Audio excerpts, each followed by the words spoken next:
Hello students, आप लोगों का स्वागत है द मैथिक में। आज हम क्लास 11th एंड 12th की रीढ़ की हड्डी पढ़ेंगे। मीन्स फंक्शंस की डोमेन एंड रेंज पढ़ेंगे, some particular functions. Next video में जो फंक्शंस बच गए हैं उस पर करेंगे, ठीक है। अच्छा, फंक्शन को क्या बोला जाता है?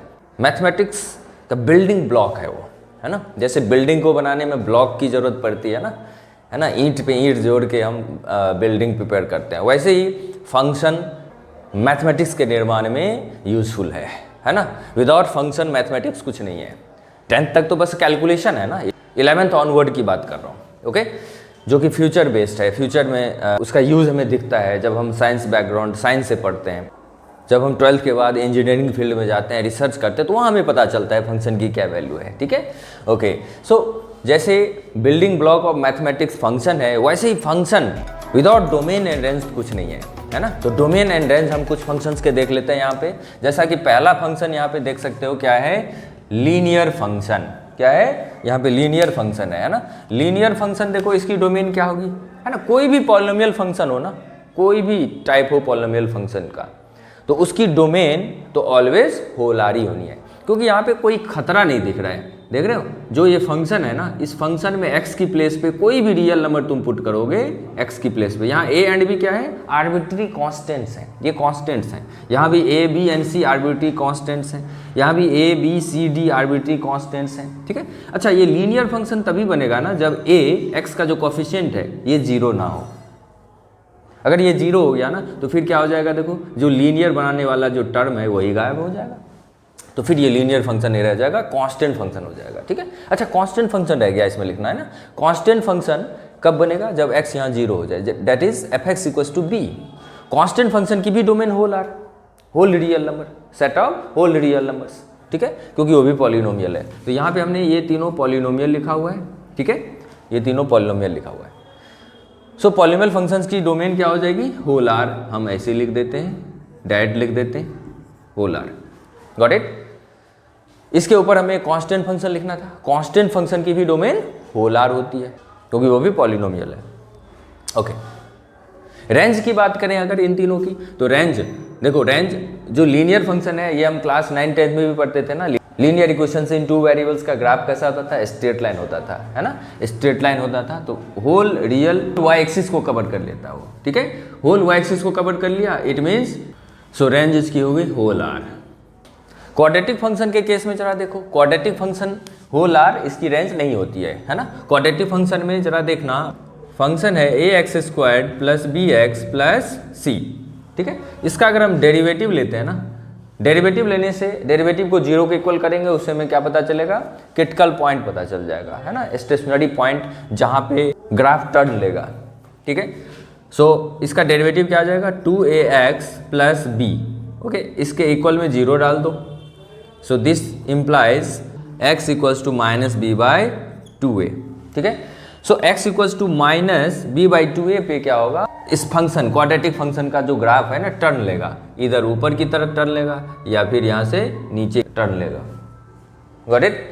इसलिए इसको बोलते हैं स्टेशनरी पॉइंट।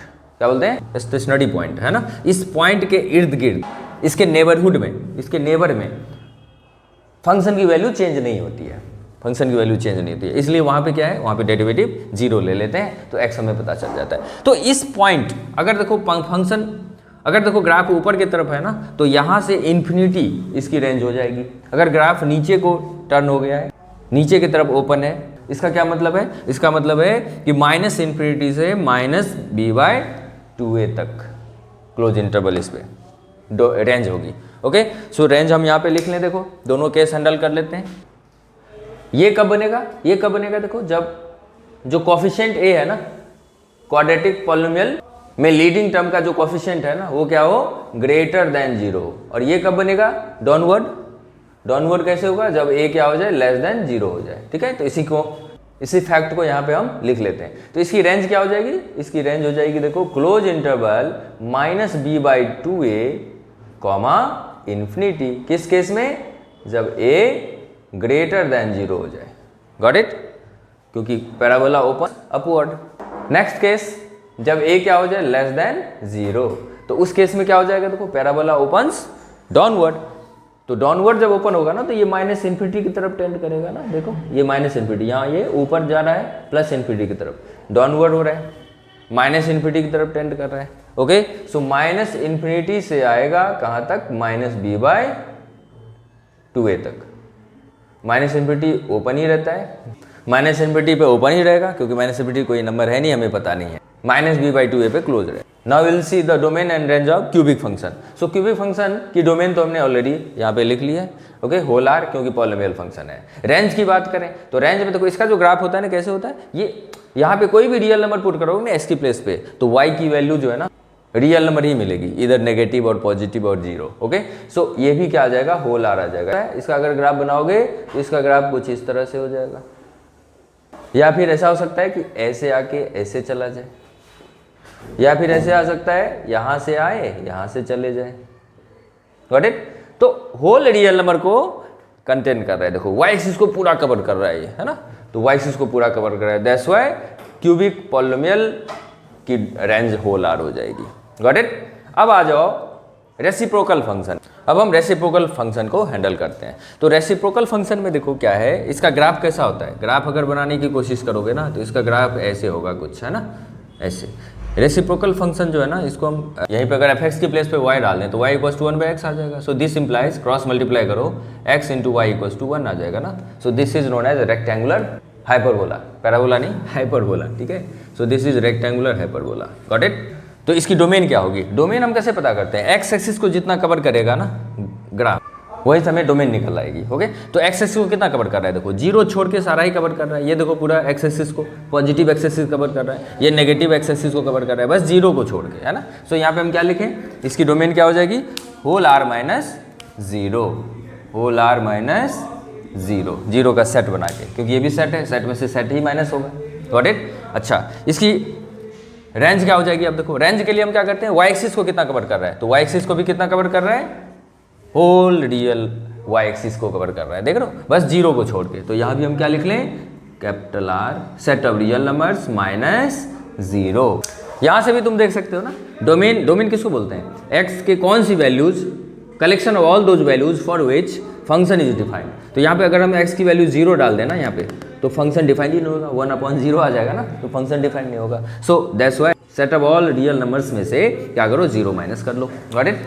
अब रेंज के लिए क्या करते हैं, देखो रेंज के लिए x की वैल्यू y के फॉर्म में लाते हैं ना। सो x आ गया इधर, y चला जाएगा इधर, सो x = 1/y, वैसा ही फॉर्मेट ले रहा है। तो यहाँ भी क्या करेंगे, जीरो माइनस कर देंगे। Got it? अब आ जाओ एक्सपोनेंशियल फंक्शन में, ठीक है। तो एक्सपोनेंशियल फंक्शन को समझते हैं, है ना।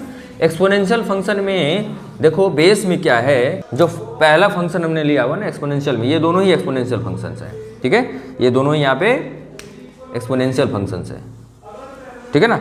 लेकिन दोनों में अंतर क्या है जरा देखना, यहाँ पे बेस हमने फिक्स कर दिया है, बेस क्या कर दिया हमने, फिक्स कर लिया है e, और यहाँ पे बेस क्या है, वेरिएबल है, ठीक है। दोनों ही एक्सपोनेंशियल फंक्शन है, ठीक है। तो जरा ऊपर वाले को पहले देख लें, e⁻x, e क्या है, e इरेशनल नंबर होता है, e की वैल्यू क्या होती है, 2.73 something, non terminating, non repeating. Okay, ठीक है, मतलब 2 से बिगर है ये, डेट इज 1 से बिगर है, 1 से बिगर है बेस। क्लियर? तो इसका ग्राफ कैसा हो जाएगा, देखो जरा, है ना, e⁻x का जो ग्राफ बनेगा ना वो कैसा बनेगा, है ना। देखो x के पैरेलल होते हुए यहाँ से निकल जाएगा, डेट इज यहाँ 1 है, यहाँ क्या है 0,1 पे इंटरसेक्ट करते हुए ग्राफ निकल जाएगा। इंक्रीजिंग फंक्शन है ये e⁻x क्या है, increasing function, as x increases y also increases. So इसकी डोमेन क्या है, देखो x एक्सिस को कितना कवर कर रहा है, होल आर, होल आर को कवर कर रहा है, देखो होल आर को कर रहा है ना, कोई खतरा ही नहीं है कहीं पे। x की वैल्यू कुछ भी रखो तो 2 की पावर उस रियल नंबर को रख के हम इसकी वैल्यू फाइंड कर सकते हैं e⁻x को। सो होल आर, इसकी डोमेन क्या है, होल आर। अब रेंज की अगर बात करें तो रेंज देखो रियल y एक्सिस को कितना कवर कर रहा है, कितना कवर कर रहा है, देखो जीरो को कवर नहीं कर रहा है, लेकिन जीरो को ऊपर सारा ही कवर कर रहा है, ये देख रहे हो, नीचे नहीं आ रहा है, नेगेटिव नहीं आ रहा है। इट मीन इसकी डोमेन क्या हो जाएगी, डोमेन इसकी हो जाएगी देखो positive real number, positive real number, set of all positive real numbers. चलो लिख लो, तो ऑल पॉजिटिव रियल नंबर्स को कैसे लिखते हैं हम, 0,∞, पॉजिटिव, जीरो पॉजिटिव नहीं है ना, इसलिए यहाँ पे ओपन। अब नेक्स्ट एक्सपोनेंशियल फंक्शन a⁻x को समझते हैं। यहाँ पे देखो a के लिए ना रेस्ट्रिक्शन है, क्या रेस्ट्रिक्शन है कि a ऑलवेज पॉजिटिव रहेगा, उसके साथ साथ ए 1 भी नहीं हो सकता। अगर 1 हुआ ना तो 1 की पावर कुछ भी लो, कोई भी रियल नंबर लो, क्या आ जाएगा? 1 ही आ जाएगा। मतलब वो कांस्टेंट फंक्शन हो जाएगा, पॉलिनोमियल फंक्शन का टाइप हो जाएगा, है ना। हमें तो एक्सपोनेंशियल देखना है ना, एक्सपोनेंशियल फंक्शन पढ़ना है। ओके, सो एक्सपोनेंशियल फंक्शन में देखो यहाँ पे ए 2 तरह से हम ले सकते हैं। ग्रेटर देन 0 तो है, ठीक है, लेकिन बीच में क्या हो गया? 1 पे ब्रेक हो रहा है। 0,1 ओपन, जब ए 0,1 ओपन इंटरवल में बिलोंग करेगा उसके लिए अलग ग्राफ बनेगा, ठीक है। और फिर जब ए कहाँ बिलोंग करेगा? Greater than 1, that is 1, infinity, उसके लिए अलग ग्राफ बनेगा, ठीक है। अच्छा, उससे डोमेन में कोई फर्क नहीं पड़ेगा, डोमेन में कोई फर्क नहीं पड़ेगा और रेंज में भी कोई फर्क नहीं पड़ने वाला है। देखो ग्राफ बस अलग अलग हो जाता है। इस केस में देखो ग्राफ कैसा बनेगा। इस केस में ना 0 से 1 के बीच में अगर ए रखोगे बेस में तो उसकी पावर जैसे ही बढ़ाओगे ना तो x तो इंक्रीज कर रहे हो लेकिन y डिक्रीज होने लगेगा। y क्या होने लगेगा? डिक्रीज। मतलब ये इधर से आएगा देखो, और ये 1 को काटते हुए यहाँ एक्स एक्सिस के पैरेलल हो जाना है, ठीक है। ये है ग्राफ। कहाँ पे ये कट कर रहा है? 0,1। अच्छा, तो देखो ये एक्स एक्सिस को कितना कवर कर रहा है? एक्सिस को होल रियल एक्सिस को ही तो कवर कर रहा है, देख रहे हो, पॉजिटिव भी, नेगेटिव भी, 0 को भी, सभी को कवर कर रहा है। इसलिए इसकी भी डोमेन क्या हो जाएगी? इसकी डोमेन हो जाएगी होल आर। यहाँ भी जरा देख लो इस तरफ, है ना, इस तरफ भी देखोगे तो यहाँ पे इसका ग्राफ कैसा आ जाएगा? देखो इसका ग्राफ आ जाएगा, अब देखो 1 से बिगड़ जो भी लोगे ना बेस में, तो 1 से बिगड़ का तो यही देखो एक एग्जांपल यहाँ पे है 2 पॉइंट समथिंग, है ना, उसकी पावर में x है ना। इसका ग्राफ कैसा बनेगा? जैसा e⁻x का हमने लिया था ना वैसे ही। तो 0 के पैरेलल से स्टार्ट होगा, 0,1 को काटते हुए ऊपर निकल जाएगा। It means as x increases y also increases, okay, 0,1 पे काटते हुए। क्लियर है? मतलब ये भी देखो एक्स एक्सिस को पूरा कवर कर रहा है, होल एक्स एक्सिस को कवर कर रहा है, यहाँ भी होल पॉजिटिव वाई एक्सिस को ये भी कवर कर रहा है, ये भी कवर कर रहा है। और वाई एक्सिस को जितना कवर करे वही क्या है? रेंज है। वही क्या है? रेंज है। तो चलो हम रेंज में क्या लिख लें? सेम 0 ओपन, इन्फिनिटी पे open. Got it? 0, infinity open interval, that is whole positive real numbers, positive real numbers का कलेक्शन है। Got it? तो हमने समझ लिया e⁻x का कैसा ग्राफ होता है, इसकी डोमेन एंड रेंज क्या होती है। Got it? अब नेक्स्ट लॉगरिथमिक फंक्शन, क्या पढ़ रहे हैं? लॉगरिथमिक फंक्शन को देख लें जरा। लॉगरिथमिक फंक्शन जो है ना, ये एक्सपोनेंशियल फंक्शन का ही क्या होता है? इनवर्स फंक्शन होता है। ये 1 एंड ऑन टू फंक्शन है, बाइजेक्टिव फंक्शन है। इट मीन्स इसका मतलब क्या होता है कि इसका इनवर्स एग्जिस्ट करेगा, इसकी डोमेन को हमें रेस्ट्रिक्ट करने की जरूरत नहीं है। होल डोमेन में ये क्या है? 1 ऑन टू है। ओके, सो इसका इनवर्स फंक्शन क्या आ जाएगा? Logarithmic function. ये दोनों एक दूसरे का इनवर्स फंक्शन। जो एक्सपोनेंशियल फंक्शन की रेंज है ना, वही लॉगरिथमिक फंक्शन की डोमेन बन जाएंगी, that is open interval 0, infinity, ठीक है। इसी तरह से देखो जो एक्सपोनेंशियल फंक्शन की डोमेन है वही लॉगरिथमिक फंक्शन की रेंज बन जाएंगी। Got it? दोनों एक्सचेंज हो गए, ये यहाँ और ये यहाँ। अब लॉगरिथमिक फंक्शन का थोड़ा ग्राफ भी देख लेते हैं दोनों ए के लिए, है ना। ए तो सेम रहेगा ना जैसा हमने एक्सपोनेंशियल फंक्शन में लिया था। ए कहाँ बिलोंग करे? ओपन इंटरवल 0,1, और दूसरा क्या ले लेते हैं? A belongs to open interval 1, infinity. दोनों के लिए हम एंडेड कर लेते हैं, log x का ग्राफ बना लेते हैं। देखो इस केस में क्या होगा?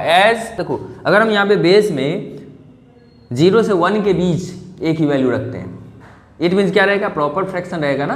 और प्रॉपर फ्रैक्शन अगर हम लेते हैं ना बेस में, लॉग में भी या फिर एक्सपोनेंशियल फंक्शन में भी, तो एज x इंक्रीजेज y क्या हो जाएगा? Function decreases. तो इसका जो ग्राफ होगा ना कुछ इस तरह से होगा। देखो यहाँ से 1 को काटते हुए यहाँ ऐसे जाएगा ग्राफ। जब a कहाँ बिलोंग करे? 0,1 ओपन इंटरवल में, तो उसमें क्या होगा? इसका ये मतलब है ना कि a की क्या वैल्यू होगी? a की वैल्यू होगी प्रॉपर फ्रैक्शन, है ना। अगर प्रॉपर फ्रैक्शन लेते हैं ना बेस में, चाहे एक्सपोनेंशियल फंक्शन में ले या फिर लॉगरिथमिक फंक्शन में ले, तो दोनों फंक्शन का नेचर सेम होगा। मतलब x अगर इंक्रीज करेंगे ना तो y क्या होगा? फंक्शन क्या होगा? डिक्रीज होगा। फंक्शन क्या होगा? डिक्रीज। इट मीन्स इसका ग्राफ देखो कैसा बनने वाला है, -इन्फिनिटी के पास में पैरेलल, और फिर ये क्या होगा? इसकी वैल्यू y की वैल्यू डिक्रीज होते जाएगी और डिक्रीज होगी, और x = 1 पे इसकी वैल्यू 0 हो जाएगी फंक्शन की, और फिर ये नेगेटिव वैल्यू देना शुरू कर देगा, है ना, डिक्रीज होते हुए। Got it? सो ये किसका ग्राफ है? लॉग फंक्शन का ग्राफ है। जब a बेस में क्या हो? प्रॉपर फ्रैक्शन हो, 0,1 ओपन इंटरवल में अगर a लाई करे तब, ठीक है। अब देखो अगर 1 से बिगर हो, बेस में जो a है ना वो अगर 1 से बिगर हो, उस केस में क्या होगा, है ना। तो उस केस में क्या होगा, देखो इसका जो ग्राफ बनने वाला है ना वो किस तरह से, y माइनस इन्फिनिटी के पैरेलल होते हुए ग्राफ कहाँ आएगा, 1,0 पॉइंट पे काट के फिर ऊपर निकल जाएगा। ठीक है, मतलब as X increases Y also increases, कब 1,∞ में। तो ये हमने एक्सपोनेंशियल में भी देखा था, है ना। उसी की एक example e raise to the power x है, क्योंकि e की वैल्यू यहाँ पे 2 पॉइंट समथिंग है, e इसी केस में आ जाएगा। ओके, सो यहाँ पे तुम देख सकते हो ना एक्स एक्सिस को ये कितना कवर कर रहा है, देखो एक्स एक्सिस को, पॉजिटिव एक्स एक्सिस को पूरा कवर कर रहा है, इसलिए इसकी डोमेन क्या होगी, 0,∞, पॉजिटिव रियल नंबर्स का कलेक्शन। यहाँ भी वही देख रहे हो। और वाई एक्सिस को कितना कवर कर रहा है, दोनों देख रहे हो ना, पूरा होल वाई एक्सिस को कवर कर रहा है, दैट इज होल आर, इसकी रेंज हो गई। यहाँ तक समझ में आ गया। ठीक है, अब बढ़ते हैं किस पे, अब चलते हैं हम मॉडुलस फंक्शन पे। ठीक है, सो मॉडुलस फंक्शन की डोमेन क्या होगी, देखो यहाँ पे कोई खतरा है, कोई खतरा नहीं है ना। कोई भी रियल नंबर आ जाए तो उसका मॉडुलस हम निकाल लेंगे, नॉन नेगेटिव वैल्यू, है ना। So whole real number domain हो गई, कोई कहीं खतरा ही नहीं है, कोई भी एक्स ले लो, मतलब कोई भी रियल नंबर रख लो, है ना। ओके, इसकी रेंज क्या होगी, देखो इसकी रेंज क्या होगी, मॉडुलस है ना, non negative value, non negative values का कलेक्शन। इट मीन्स नेगेटिव छोड़ के सारा ले लो रियल नंबर, है ना। नेगेटिव छोड़ के सारा रियल नंबर लेना है। इट मीन्स देखो ऐसा ही दिखेगा कुछ, लेकिन 0 पे क्लोज हो जाएगा। 0 पे क्या हो जाएगा, क्लोज, क्योंकि 0 भी तो आ सकता है। सो 0,∞, है ना। जब x हम 0 लेंगे तो f की वैल्यू 0 आ रही है, तो 0 तो आ रही है ना इसकी वैल्यू। ओके, और कोई भी नेगेटिव लो या पॉजिटिव वैल्यू लो तो इसका मॉडुलस क्या आएगा, पॉजिटिव ही रहेगा। गॉट इट, क्लियर है। अगर इसका ग्राफ बनाना चाहे ना, इसका ग्राफ कैसा बनेगा जरा देख लो। अगर हम मॉडुलस फंक्शन का ग्राफ बनाना चाहें तो इसका ग्राफ कैसा बनेगा, इसका ग्राफ देखो यहाँ से जाएगा पॉजिटिव x के लिए, y तो हमेशा पॉजिटिव ही बनना है ना। पॉजिटिव x लो या नेगेटिव x लो, है ना। सो पॉजिटिव x के लिए जितना x लेंगे ना, जितना x लेंगे वही वैल्यू निकल के आएगी। इट मीन्स कि बीचों बीच यहाँ पे ग्राफ चला जाएगा, y equal to F X, F X equal to X जैसा नेचर हो जाएगा इसका, आइडेंटिटी फंक्शन, है ना। ओके, उसके बाद देखो अगर हम x नेगेटिव लेते हैं, नेगेटिव की तरफ 0 लेंगे तो 0 मिलेगा, ये पॉइंट मिलेगा। अगर x नेगेटिव लेंगे तो नेगेटिव x के लिए भी हमें y क्या मिलेगा, पॉजिटिव ही मिलेगा, मतलब ऊपर ही रहेगा, मतलब ग्राफ का पोर्शन जो है इधर ही रहेगा। Got it. तो ग्राफ यही है देखो। अब इसमें देखो जरा, ये जो ग्राफ बना रहा है मॉड x का, ये मॉडुलस फंक्शन का ग्राफ है। इसमें देखो एक्स एक्सिस को कितना कवर कर रहा है, ये देखो पॉजिटिव एक्सिस को पूरा कवर कर रहा है, 0 भी कवर कर रहा है, नेगेटिव एक्सिस को भी कवर कर रहा है। इट मीन्स इसकी डोमेन क्या हो जाएगी, डोमेन तो होल आर। और रेंज किसको बोलते हैं, वाई एक्सिस को जितना कवर करे, तो वाई एक्सिस को कितना कवर कर रहा है, ये 0 पे क्लोज इंटरवल 0,∞। गॉट इट ना। सिग्नम फंक्शन देखो क्या है, सिग्नम फंक्शन में यहाँ पे मॉड x अपॉन x दिख रहा है ना, मॉड x या x नॉट इक्वल टू 0 के लिए, और x इक्वल टू 0 के लिए क्या है, फंक्शन की वैल्यू 0 है। तो जब x नॉन 0 हो ना, इट मीन्स x नेगेटिव हो या फिर x पॉजिटिव हो। जब नेगेटिव होगा तो यहाँ पे क्या आ जाएगा, -x, क्या आ जाएगा माइनस। देखो इसी की वैल्यू ना, मॉड x की वैल्यू हम दो तरह से लिख सकते हैं, कैसे, -x इसकी वैल्यू कब, जब x क्या हो, लेस देन 0 हो, ठीक है। और x कब, जब x क्या हो, ग्रेटर देन और इक्वल टू 0, है ना। स्प्लिट कर, इसकी डोमेन को हमने 2 पार्ट्स में स्प्लिट कर दिया, देखो, है ना।